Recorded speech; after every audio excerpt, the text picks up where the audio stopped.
For today's practice, you will need a bolster or some kind of couch cushion and a yoga strap.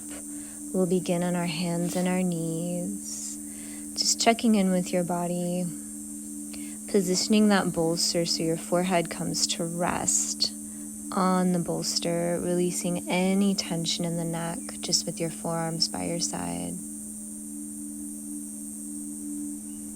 And then inhaling, bringing your right arm to cross over your left. So you're kind of lining up your elbows here.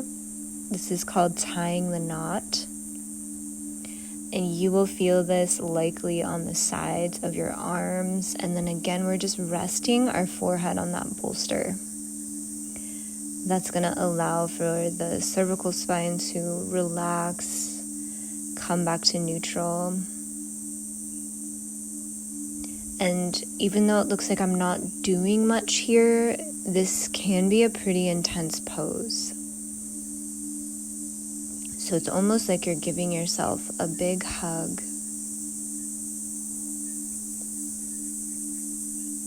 Just allowing those back and arm muscles to unwind, especially if you are someone who works at a desk or is a body worker or any kind of manual labor.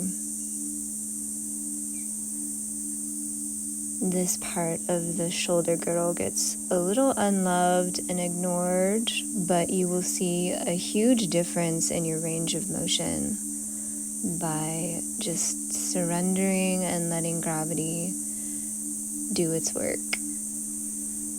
To come out ever so slowly, unwind your arms and just bring them behind you, and we're going to rest our forehead again on the bolster, letting your shoulders drop. So this does two things. It relaxes the neck, the shoulders, and engages the low back.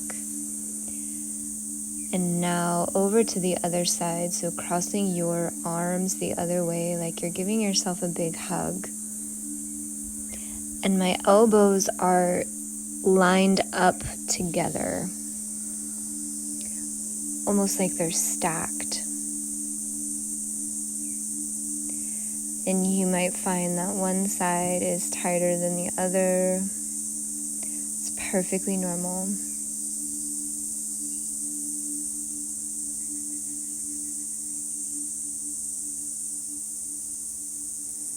And just remembering to breathe into the intensity. Inhaling through your nose and exhaling through your mouth.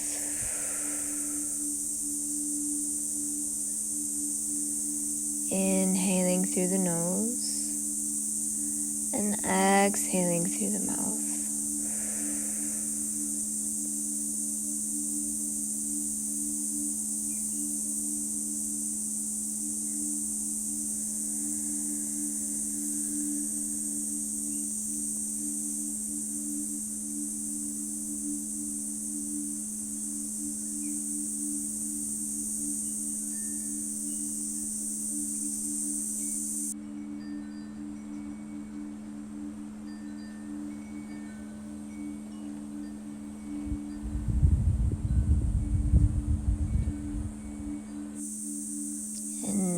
To come out on your next inhale, slowly unwinding your arms ever so gently.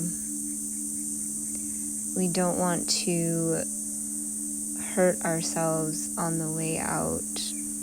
Just bringing your arms behind you and your forehead to that bolster.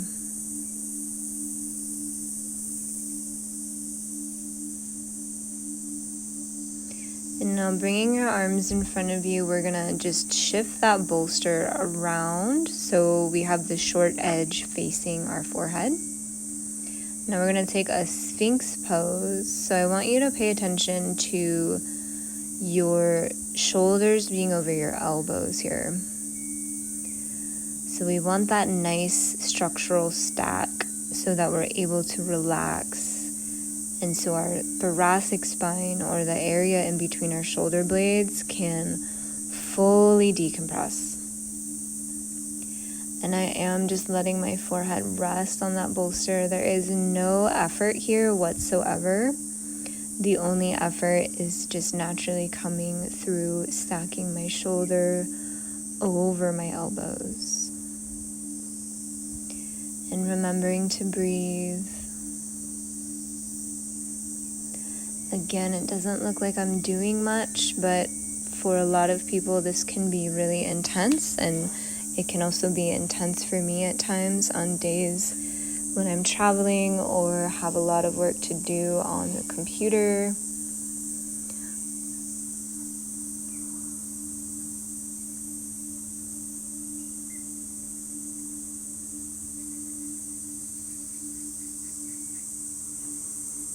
And just remembering to inhale through the nose and exhale through the mouth.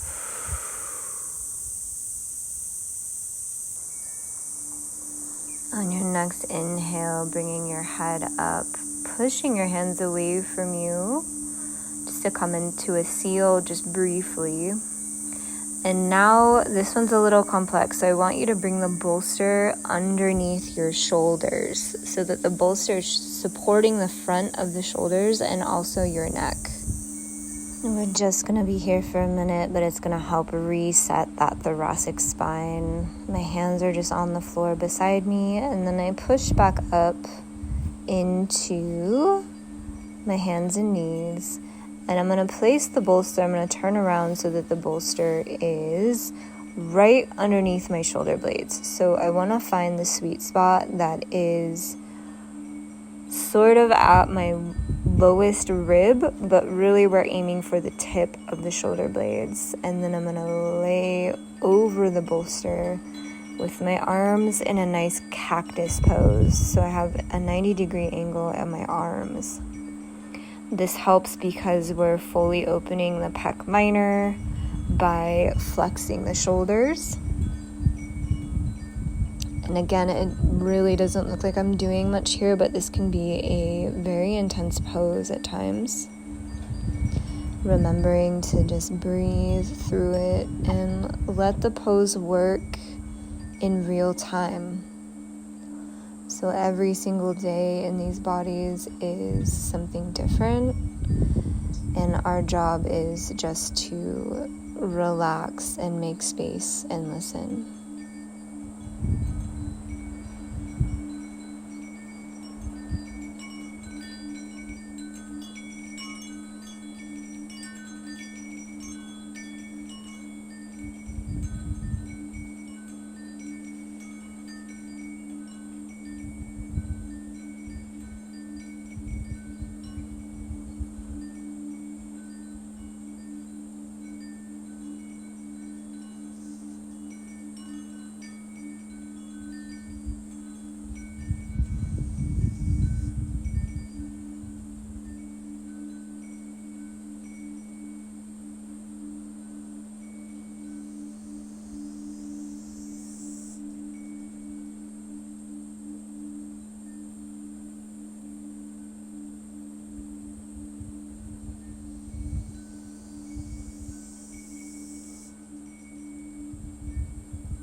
And on your next inhale, just bringing your arms to actually give yourself a hug. So this is almost like our first pose. So I'm gripping onto my shoulders, giving myself a nice big hug, and shifting my knees from side to side. So I place my feet flat on the mat, shifting from left to right.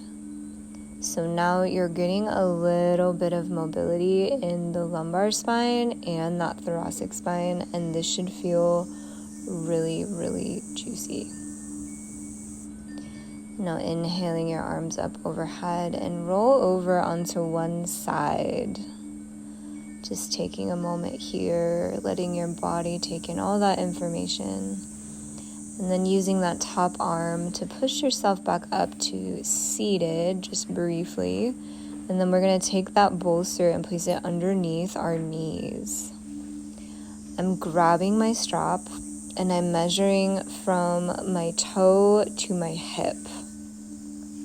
So this pose, it's You might feel it pretty deeply in the hamstrings, but it's also great for the upper body, as you will start to feel in a second. So I'm looping that strap over the top of my foot, and then also bringing it around my head, so kind of around my ears. And you might have to look at the video for this one. I like to have the bolster underneath my knees here, as it makes it just a little bit less intense. It also can focus a little bit more on the hamstrings. You can also experiment with taking the bolster out. Sometimes that stretches the front of the opposite hip a little bit more. But this is really passively stretching pretty much the entire back body. And if you're feeling too much intensity in the hamstrings, make sure to lengthen or shorten your yoga strap as much as you need.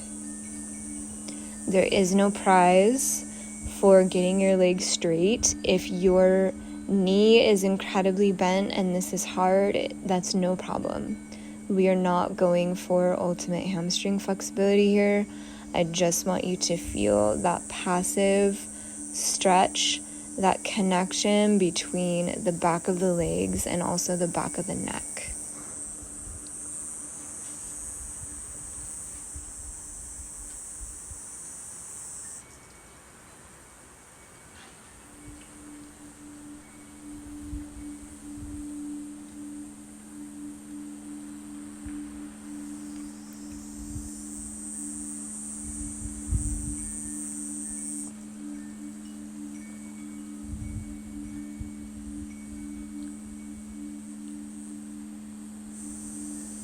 And on your next inhale, reaching up and grabbing either side of the strap to come out of the pose. And I lower my leg with the strap still hooked, so I can easily just transfer it to the other foot. So looping in my other foot, bringing it up towards my chest, and then bringing the back of my head into the strap, taking the other side.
Now once again to come out on your next inhale, reaching your arms up on either side of that strap.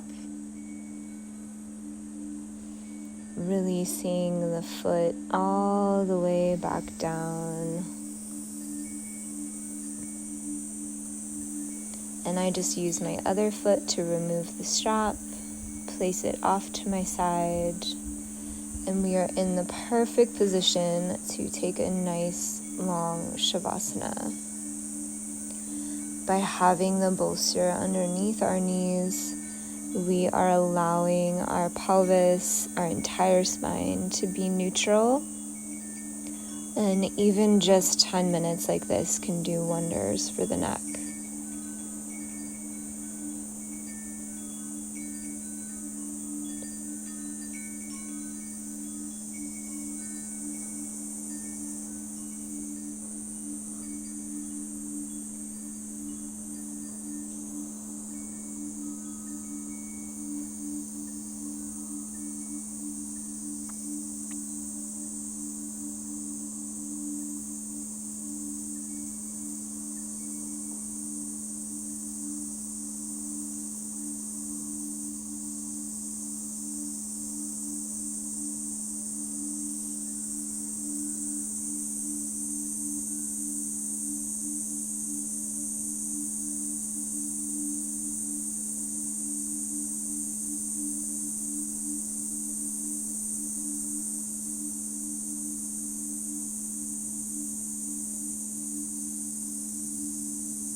And begin to wiggle your fingers and your toes. And on your next inhale, bringing your arms up overhead and gently rolling over onto either side. And just taking a moment, giving yourself gratitude for showing up for yourself today. Hopefully you return to this practice as many times as you need, using that top arm to push yourself back up to a comfortable seat before entering the rest of your day.